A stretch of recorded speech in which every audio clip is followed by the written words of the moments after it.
What is going on, everybody? It's Alex coming back at you with another video, and today we got to get some good content out to y'all. I saw that Bleacher report put out a way too early 2023 mock draft.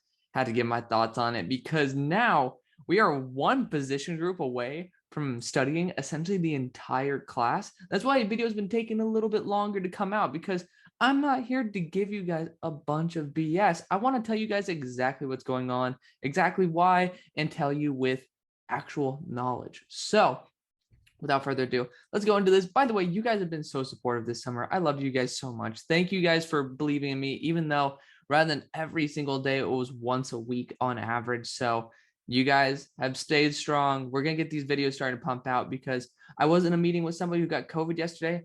Have a little bit more time at home now. Therefore, I'm going to be able to put it towards you guys. I ended up quitting my server job as well to put a bit more time into this in the meantime, because you guys deserve it. This is my business, and you guys are part of my family now. Of course, if you guys want to get more involved, if you guys haven't already, we got links down in the description for our Discord. We got about like 130 people over there. It's ridiculous. Thank you guys so much for always supporting over there, building an amazing community. Always reach out to me over there. Twitter is a great place to be able to see a lot of stuff, including my scouting reports. I make quick read, 3-minute read. It's called The Good, the Bad, and the Ugly. It's called In a Nutshell Scouting Reports. I always post those on my Twitter. It's actually in the pinned comment, so you guys can always check that out. Also on the website, link in the description. Let's get into this. Enough of an intro. Starting off with the number 1 pick, Mr. Alex Valentine. Again, I'm just going to be 100% fair. I totally forgot. So this is based off of DraftKings Sportsbooks Super Bowl odds. So don't get mad at me for the rankings. Don't get mad at them. They're just following somebody else's. Houston Texans go CJ Stroud. So CJ Stroud is quarterback 4 for me, and it's going to piss off a lot of people. 100% understand that. Again, for me, I wasn't very high on him. I'm an Ohio State fan. I'm just going to be completely blunt. It has nothing to do with any bias or anything. But I didn't really like him, and he flashed some really good traits. To me, I think he has starter potential 100%, and he's flashed a lot of really good stuff. His stats definitely back it up, but we've seen time and time again that the stats for Ohio State quarterbacks don't exactly translate to the NFL. So on the stuff that is translated, I actually didn't really like it as much. Again, he ended off the year very well, so I'm going to give him the benefit of the doubt. That's why I put him there at QB4. I do think that he could end up being QB1.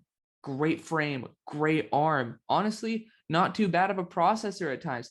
It's just the inconsistencies that bother me a lot. And again, could he totally prove me wrong? 100%. And I am more than happy to be proven wrong. I just think Justin Fields is better. And we're talking about Justin Fields is like Bustin' Fields. Again, I probably am pissing off some Bears fans there. I too am partially a Bears fan. So, it's a weird thing. I'm like crapping on the quarterbacks that I kind of root for.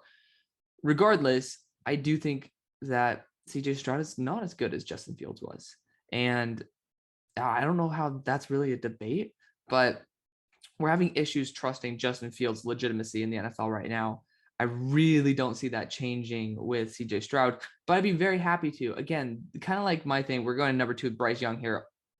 It's a great pick. I mean, we'll talk about it in a second, but something you guys will learn about me if you guys are new, so feel free, stay around the community, hit that sub button, do all that fun stuff, is that I'm happy being proven wrong. I really could give a rat's ass. I was about to say tail and ass at the same time, and I literally did. I said tass. I could give a rat's ass whether I'm right or wrong. I'll tell you guys my honest opinion, and my honest opinion has been pretty valid over the past couple of years. So that's why I do this. I like to make fun content for you guys, and I like to show you something that I naturally think that I'm pretty good at. But I'm not afraid to be proven wrong, because it just means more fun football. So if CJ Stroud ends up being the number 1 overall player, being the best guy in the class, power to him. Again, I love seeing good football. So the Falcons getting Bryce Young. If you're at number 2 overall, you kind of have to the cards are pretty much stacked in your favor, to be honest, at this point. If you want to go elsewhere, there's some amazing edge rushers, but you're at number 2. Go with the position that has the biggest win as above replacement, which is going to be quarterback Bryce Young. Apart from his weight, there's nothing really wrong with him. He is solidified QB1 by a good margin to me. There's one other quarterback that we'll talk about in this that kind of pushes the limits of that because of what he could be, not because of what he is. It's going to piss off a lot of people when we talk about it. But let's continue on to the pick number 3, Will Anderson Jr., my edge 1B. Yes, he technically is edge 2 for me. Call me crazy, but he's a totally different style than Myles Murphy. So we'll talk about Myles Murphy when he comes up. Will Anderson is probably the best pass rusher that I have seen when I've been studying guys. Again, I've been pretty much looking at guys officially since 2020. So again, don't go batshit crazy about the Nick Bosa, Chase Young thing. All right.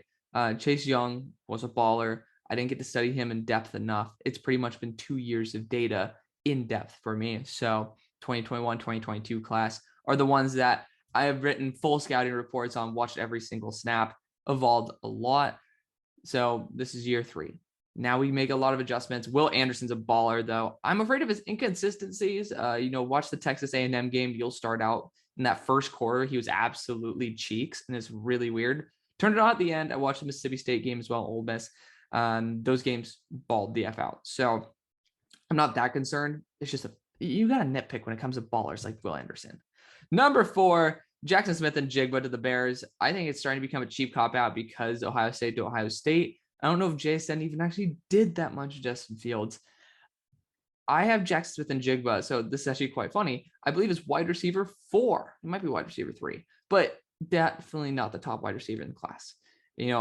He has some really, really good traits to him. Super fluid. That's his thing. Like, that's a Justin Jefferson aspect that you might hear a lot. Say, oh, he's a lot like Justin Jefferson. He's not nearly as fast. He's probably 0.2 seconds on the 40 slower.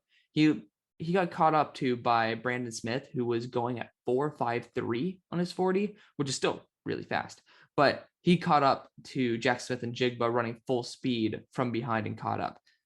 I'm a bit worried that he is going to be closer to that 4.6 range. And people are going to call me crazy. I mean, I'm just telling you what I saw on tape. That's factual. Go check out that game. And guys, you probably, if you guys are a fan of CJ Stroud, you're not going to want to watch that game. But I also watched the Utah game for Jackson Smith and Jigba. I do like to watch when they perform at their best. I don't like to cherry pick the poor games or the best games unless I kind of just don't see it and I want to see it. He's a super fluid player. I think Keenan Allen, maybe a little bit slower, is a pretty damn good comp. He's pretty damn good after the catch, but I don't think he separates the way Keenan Allen does. I don't think he's a route running technician the way he is, but he's very fluid, so he has the foundation for it. I know I'm taking a little bit of a while at these first picks, but these are kind of the guys who I'm more controversial on than the rest. Seahawks going Tyler Van Dyke, big fan of TVD. Not my number 2 quarterback. He was when I did my video. So if you guys have been watching, you guys have probably heard had a bit of a little mix up right there. Not really. It's like, I think 2 and 3 just swapped, but TVD is very solid. I'm projecting him to do very well. He has his flaws. I think the TVD hype train is a little bit too much because I was the TVD hype train during the 2022 offseason. I was like, dude, this guy is balling out. Like, this guy's going to be a beast. Not 2022 offseason, but after postseason 2022, leading up to the draft, big fan of TVD. Regardless, if Tyler Van Dyke is on the board, Seahawks are at number 5. You have to pull the trigger on the quarterback again. I would say that if Tyler Van Dyke is taken off the board, let's assume I'm right. And CJ Stroud isn't exactly that guy who you think is going to be legit franchise quarterback. And Tyler Van Dyke goes number 2. And you're stuck with Anthony Richardson, who I think is QB number 2. We'll talk about him again in a little bit. But again, too variable to say whether he's actually going to be there or not. And then CJ Stroud, where you're not comfortable, versus you might get one of those 2 or else Tanner McKee, etc. later on. This might be a good spot to be like, hey, let's pull the trigger on Myles Murphy. Let's pull the trigger on Jalen Carter. Like, this might be the time, or Jalen Jones. Talk about him, hopefully. I haven't read all of this. I like to do a bit of a live react. So that's the only time where I can see you not going quarterback. You do have 2 first-round picks. So take it with what you will. All right. So let's go to the next pick. Okay.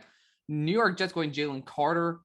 Big fan of him. He's actually, this is the last group of players I have not officially studied in depth, but again, I've studied a shit ton of Georgia players. It's pretty obvious. This guy's a baller, 19 years old, just completely dominating on a Georgia front that is impossible to produce on. Right. So Jalen Carter's a beast. Big fan of him. The Jets, again, you lost Foley Fatukasi. That is going to be a big addition there. Again, you're just building the team for success. This is a spot where you might want to consider looking at a different quarterback. You are at number 6 overall. You're just like, I mean, at some point you have to start winning. But offensive line, Anton Harrison might be a good move. Mekhi Becton just got moved to right tackle today. So you guys can tell exactly what I'm talking about this because it dropped literally a couple hours ago.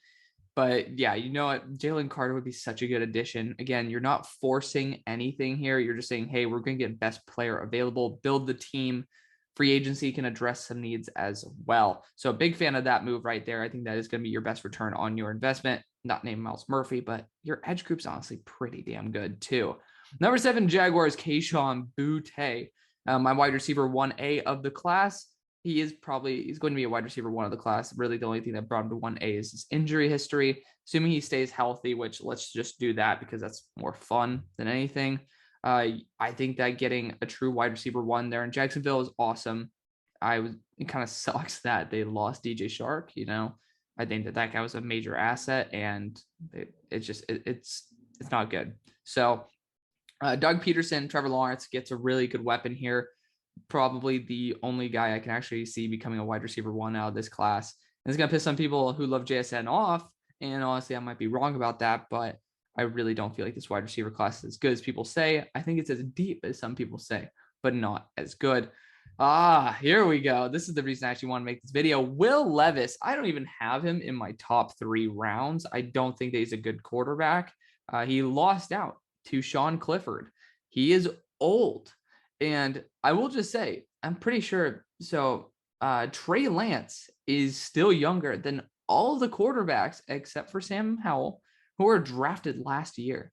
So like age is a factor at some point. Will Levis, I believe, is still older than Trey Lance as well. Like he's proven nothing. He has horrible form. He's a dude with a big arm who can run. I don't get the hype on him. And I was actually one who was starting to hype him up a little bit. Again, I watched on Wan'Dale Robinson last year, was a pretty big fan of him until the Giants just took it to the deep end. Like they just went straight up second round on him. Couldn't get on board with that one. But, Will Levis, he's just not as good as what people think he is. Really isn't. You guys need to watch every snap that he takes. There's just a lot of stupid stuff. 15 big time throws for a guy with a cannon arm over an entire season. That's a really, really, really stupid and bad statistic. Yeah, Kentucky's offense isn't exactly conducive towards it, but, quarterbacks will shine regardless. And I didn't really see that shine. I saw a lot of negative plays, and I was really not a fan at all of Mr. Levis right here. So Panthers getting him would be horrible. Again, I would opt in for Anthony Richardson at that point. If you're going to take a swing for the fences with a dude who's a big arm, who's athletic, go for a guy who's super young and honestly built like a freaking rock. You guys had success with a man who was like around 240, 250 pounds, which 236, let's round up 240, and has a big arm. That was Cam Newton. And I think that Anthony Richardson's a better version of him, given the fact that he booms and does not bust. New York Giants, Keely Ringo. Interesting that you go corner here. Again, this is where you go quarterback. You could say you're not going to go quarterback 4, quarterback 5 at this point, but you have to swing on it sometime. I mean, Jimmy G, I think that there's rumors of him going there. Okay. Not going to do anything with that, but offensive line set, running back room, not going to be worth a number 9 overall pick. Quarterback, again, that's a big issue. Wide receivers, I think you guys are honestly perfectly fine. Sucks that Kadarius Toney is exactly not in the best of graces with the law and the NFL. Like defensively, again, yeah, you could target corner. Free agency has been a blessing to you guys. You guys have gotten a lot of really good talent from free agency. Sucks that you couldn't bring back James Bradbury, or keep him for that matter. But, it is the way it is. Safety room, pretty solid. Again, you do like to run. You like to have 3 safeties that work there. And I think Xavier McKinney's coming up. I also don't think any safeties are worth it. So, you guys will see that video tomorrow. That's a sneak peek. This DB class is insane. Keely Ringo's a baller, though. Honestly, I think that guy's a baller. I would not be mad at it. I just, again, think that there's a little bit more value and getting a quarterback 1. He's pretty damn good at man, and I think that would be a pretty good fit right there. Breesy to the Steelers. This defensive interior class I heard is actually extremely talented and probably the best of the class, hence why I saved it for last. I'm not going to make my comments on Breesy exactly, but I think Myles Murphy will be better. And I don't really think the Steelers need to go a D tackle in round 1. If you're at number 10, I mean, again, there's some baller DBs here, and the defense is weak. Not the defensive line, the defensive backfield, and even linebackers, but this class is complete cheeks for linebackers too. I had to get those out of the way. I literally couldn't get past 5 of them. It's atrocious. The Commander's going Eli Ricks. I think he's my cornerback 9 or 8. He's not that good.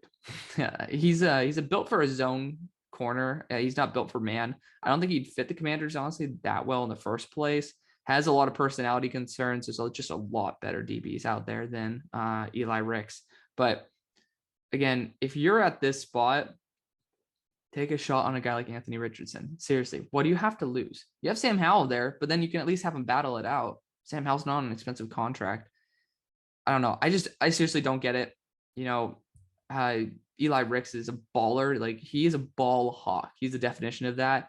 But man, I was just not that big of a fan of Eli Ricks. Minnesota Vikings going Jordan Addison. He's a boundary. So, I mean, I guess you do need to eventually replace Adam Thielen. Jordan Addison is, I believe, my wide receiver 3. So, you know, that's fine. You know, he's a wide receiver 3 or 4. There's nothing wrong with taking Jordan Addison. Not at all. You know, he's a very solid wide receiver overall. I don't know. Again, I'm in that quarterback mold, man. I am. This is a solid quarterback class to get dudes who could be potential starters. And, you know, number 12, that means you didn't make the playoffs. And honestly, not that good. It's a good time to take a shot. But again, Addison, solid overall. Cannot complain. Eagles getting an offensive tackle. Paris Johnson, they're going to probably move him to right tackle because obviously they just signed the left tackle to a very large deal. And the interior of the offensive line, pretty damn solid. You know, they even have Cam Jurgens there sitting for a year, if I'm not mistaken. I think Kelsey is back for 1. So I really don't get this, guys. Really don't get this. Paris Johnson. Yeah, I mean, let's read it. You know, screw it. Successor to Lane Johnson.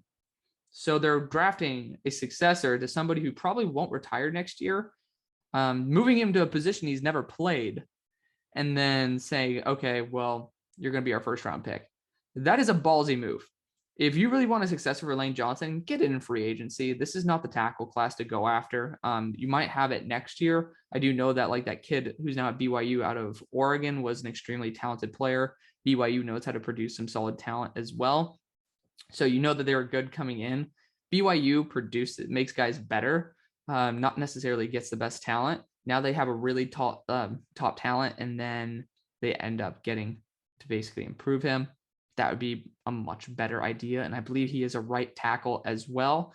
That's something the Philadelphia Eagles should be looking for, not for sticking a guy who was originally a right guard, who's now moving to left tackle, to right tackle. Again, don't put a player in a foreign position unless he's balling the F out and just say, hey, you know, we're willing to take the shot here. Paris Johnson, to me, is worth a second-round pick. He's still really solid as an offensive lineman. He also just doesn't seem like a Philadelphia Eagle. So I seriously don't understand that. And people saying that's not an exact thing, saying, oh, he's not a Philadelphia Eagle. My best friend is an Eagles fan. I hear enough about him. I watch a lot of them. So, you know, it's an intangibility. Just like you can tell when a player's a Steeler. Noah Daniels is not even going to be drafted, dude. I don't even understand what the hell this crap is. This guy has been injured time and time again. Talented player, but I mean, the guy can't stay on the field. And if Andrew Booth is going to fall to the mid-second and was pretty lucky to be moved up forward by the Minnesota Vikings, I mean, at that point, I don't know what to tell you. This guy's not going to even possibly be drafted. So I hate to say it, but there's no way in hell. I'm not going to spoil my cornerback rankings, but one of the guys on the cover is, yeah, he's going to be an all-star. Dolphins going Peter Skoronski. I don't get it. I seriously don't get this. So you bring on Teron Armstead, and then you're getting Peter Skoronski. I assume you're going to move him to guard. guard spot's honestly pretty damn solid as it is. I don't think you need any more guard tackle hybrids. If you want to, look at a center. This class has jack shit there. So again, look to free agency. You're really trying to fill a right tackle spot. And you have guys who are good enough to like kind of like stick in there, but not honestly good enough to start there. You really just it just shows that this is pretty much a guy who looked at a roster, said, oh, offensive tackle, let's click on that because line is always a need for the Dolphins. You can address that in free agency. I wish Lyle Collins and then Teron Armstead were the tackles for this team. That'd be ridiculous. But if you're at this point, again, take a shot on a quarterback like Anthony Richardson. Take a shot on a running back like Bijan Robinson, who is going to literally just be the focal point of your offense. There are guys to go after that are worth this pick. This is just very, very, very poor sports writing. It just shows that they didn't look at the class, which, again, I don't blame them. This is all built for clicks. These guys are not draft analysts like myself and Bro Schmo. So, I take it with a pinch of salt. I understand the idea, but again, like, that's a pretty big whiff. Again, it's just not understanding even the position that they're playing, let alone their overall skill talent. Jacqueline Roy, again, I'm not going to be giving an in-depth evaluation yet because I don't exactly know, which will be done probably easily by the weekend. So I guess we'll get a lot of fun content there. I think Jacqueline Roy, from what I've seen, solid dude. I just don't think interior defensive linemen are going to go as high as we think. Brian Breesy, from his reputation, probably will go high. Jalen Carter is just a different breed. But interior defensive line fall, man. I mean, the reason that we saw, people were saying that, I'm bugging right now. So Jordan Davis obviously was a freak. You look at him, combine monster. And, he's just somebody who is a physical specimen. That's why he goes a lot higher than what he was originally projected. And then you see that now I'm just bugging on the second interior defensive lineman out of Georgia. I'm tripping on his name. So Devontae Wyatt went to the Packers at 28. People were saying he wasn't going to get past 16. Guys, the hype for these guys are real. And the issue is that it's just an undervalued position. A lot of times, unless you're getting a super elite talent like Jordan Davis, you're not going to make a big enough impact compared to somebody you can get later on in the draft. So I highly doubt that this many interior defensive linemen are going to go. If the Raiders are really sitting there after being that good, again, it might be time to start looking for a quarterback. But at that point, you could try to put Bijan Robinson in there to just give that offense that final spark. You could look at another corner. You could look at maybe some safeties. This is a spot where you can start looking elsewhere. I don't think safety is exactly the necessary position to look after, but just different than interior defensive lineman unless you're getting the top tier talent, which obviously it's not excluding Jacqueline Roy. It's just hard to think 3 interior defensive linemen by this point. Titans going Myles Murphy. He's my number 1 player in the draft. So I don't really think I need to say much about that. Just an absolute baller. Texans going Anton Harrison, my number 1 tackle in the class. They ended up getting a guard who I think could be a tackle in Kenyon Green, but I think Anton Harrison would be a great addition. I think he could end up switching to right tackle. That's a big if. Laramie Tunsil's future there isn't always certain. So I heard that there were trade rumors. This could be a legitimate move. And again, you're getting an offensive tackle with your second pick. I think that'd be a great move for them overall. You're investing in the offensive line with the free capital that you've been given by a guy who you didn't want in the first place. So again, pretty big fan if they do that, because, even if this is the time where, unlike the Eagles, where they just spent their first pick on a dude who's never played that position, at least Harrison's been playing left tackle for, I believe, 3 years by this point, and he could be moving to right tackle and just testing it out. It's almost like a why not situation versus the Eagles. I think they're in Super Bowl contention. Felix Anudike-Uzomah, or Anudike-Uzomah. So Cardinals do need to continue boosting their edge presence. They actually drafted 2 guys at this position last year, though. So Myjai Sanders as well as Cam Thomas. So not really exactly a primary need to them. I'm just going to be 100% blunt here. And I think Felix Anudike-Uzomah or Anudike-Uzomah is not nearly as good as either one of those players. I legitimately think he won't be there maybe in round 4, but he'll certainly be there at the same type of range that they got the edges last year. Nothing spectacular about under DK. And it sucks to say that, but he's not an elite athlete. And you got to be an elite athlete to just be able to be considered in the first round. And he just wasn't. He just wasn't. He's like nowhere near as good as George Karlaftis, and we saw how far he fell too. Ridiculous. Here we go. Eagles going Antonio Johnson. He's switching to safety this year, but he was a slot corner. I actually think he could play boundary corner as well. He had some reps over there, but he's a strong safety slot corner. He's a defensive back. Let's just put that title on him. He's a baller. I actually gave him a 79 out of 100 grade, which, if you guys do not know me, is an extremely high grade. Guy's a beast. Huge fan of him overall. Think he can definitely take the Eagles and just continue upgrading them. Can be a guy who can put in the slot, put in the boundary, or put as a safety. I do like that versatility for a defensive back group that kind of like can just use guys to be put in certain spots, especially when injuries start piling in. Colts getting Anthony Richardson, QB2 of the class for me. Extremely powerful arm, like throws with such ease. It's like he just throws and you don't see the flick, and it's just, oh my God, it's ridiculous. It's just, he's an effortless thrower. He can put it on the money where he wants to be. The processing is the biggest part where he needs to work on. But again, he's not had any time to play. So the people who hate on AR-15 is just, you got to have some patience, man. You got to have some patience. If you're trying to talk about CJ Stroud and like yada yada, he went into a quarterback conducive system. Florida hasn't done jack shit with quarterbacks since like Tebow. Kyle Trask. But even Kyle Trask was a different breed. He was a game manager. Anthony Richardson could be a game changer. So watch out for him. I would love to see him just totally hit it off this year.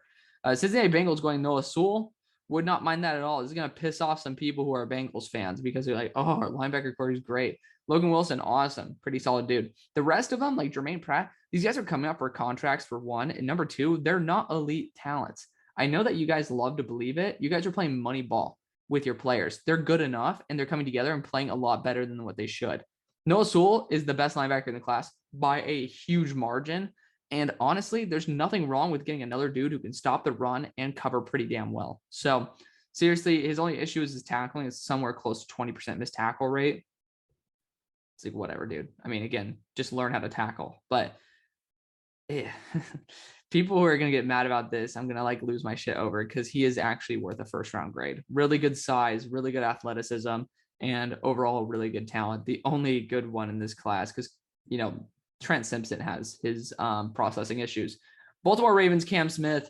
He would have been number 11 on my DBs list, which I think is like number 8 on my corners list.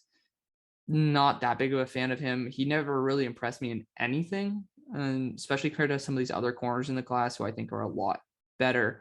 Cowboys, Trent Simpson, here he is. Yeah, he's a baller, man. He's a beast, but his processing is absolute dog crap. I mean, you just see him. He has no idea what the hell is going on half of the time. And I hope that changes. And that could change with experience. So we'll see. We'll see what happens. I don't think the Dallas Cowboys need to exactly target that position at that spot, though. Seattle Seahawks going Isaiah Foskey out of Notre Dame. Another guy who didn't make my top 10 edge list. I didn't see it from him. He wasn't very good in the past, wasn't very good in the run game.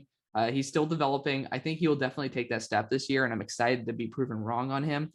I project him to be in probably my top 5 at the end of the year. But as of right now, from what he did last year, he was not even worth a top 3 round pick. So yeah, not that big of a fan of him. Again, I'm excited to be proven wrong. Number 26, the Dolphins go Bijan Robinson. Think that could have been their first pick. And yeah, it's a very solid value. Guy's an absolute animal. He'll last his first contract and maybe part of his second.